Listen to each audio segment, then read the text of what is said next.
મારું નામ બાપભાઈ મેઘજીભાઈ માટિયા છે. હું રાજકોટમાં રહું છું.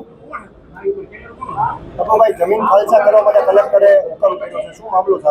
મામલો એમાં એવો હતો કે કલેક્ટરના અનુસાર જમીન જે મહેસૂલી કલમ મુજબ જમીન સાથળની જમીન હતી, એમાં મારે 7 ભરવાનું હતું. એ બદલે મેં દસ્તાવેજ કર્યું, મારી ભૂલ હતી.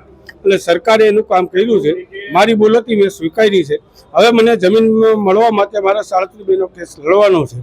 37B કેસમાં જે સરકાર હુકમ કરશે એ મને શિરોમાન્ય છે. જમીન 9 વીઘા જમીન છે. માલિયાસણ ગામની જમીન છે. 9 વીઘા જમીન છે. જમીનની કિંમત ત્યારે કાંઈ નહોતી, એટલે આ વસ્તુ અમે કરી હતી.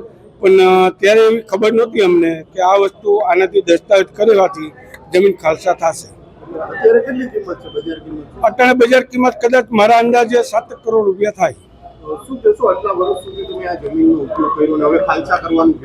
એમાં એવું છે કે મારી ભૂલ જે મેં સ્વીકારી કે આ જમીનમાં સાથળીની જમીન હતી, એનો દસ્તાવેજ ન કરવો જોઈએ. મારી ભૂલ હતી કે મેં દસ્તાવેજ કરી લીધો હતો. હવે સરકારના હુકમ મુજબ સરકારે જે મને ગાઈડલાઈન આપશે એવી રીતે હું કરીશ. અને સરકાર જો જમીન પાછી આપવા માંગશે તો હું 37B કેસ લડીશ. હા, ત્યારે મેં વકીલના કહેવાથી વકીલ પાસે દસ્તાવેજ મેં કરાવ્યો હતો. અને વકીલે જ મને કીધું તું કાંઈ વાંધો નહીં, દસ્તાવેજ આપણે ખેડૂતને પૈસા આપી છીએ તો દસ્તાવેજ કરી લઈશ. એટલે મેં દસ્તાવેજ કરી લીધો હતો. તે દિવસે મારે આટલી બધી મને જમીનની નોલેજ નહોતું, એટલે મેં દસ્તાવેજ કર્યો. નકર હું ન કરું દસ્તાવેજ.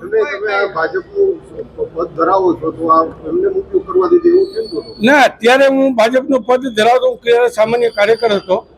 આજે હું ભાજપનું પદ ધરાવું છું. ત્યારે આજે દસ્તાવેજ કર્યો ત્યારે હું કાર્યકર હતો ભાજપ.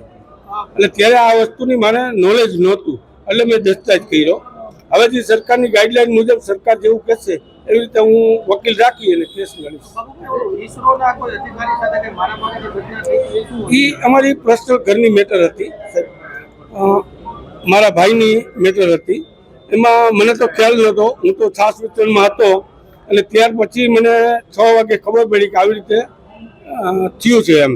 અને ત્યારે તો છાસ વિતરણ મારે 5 દિવસ ત્યાં ગોવિંદબાગ શાકભાજી છાસ વિતરણનું કાર્ય ચાલુ હતું, સેવાનું. એ સેવા હું 5 દિવસ કરતો. એમાં મેટર મારા ભાઈના વેવાય છે, એની મેટર હતી. એટલે પછી લાંબુ તો મને એની ખબર નથી, પણ મારા નાના ભાઈનો મેટર હતો.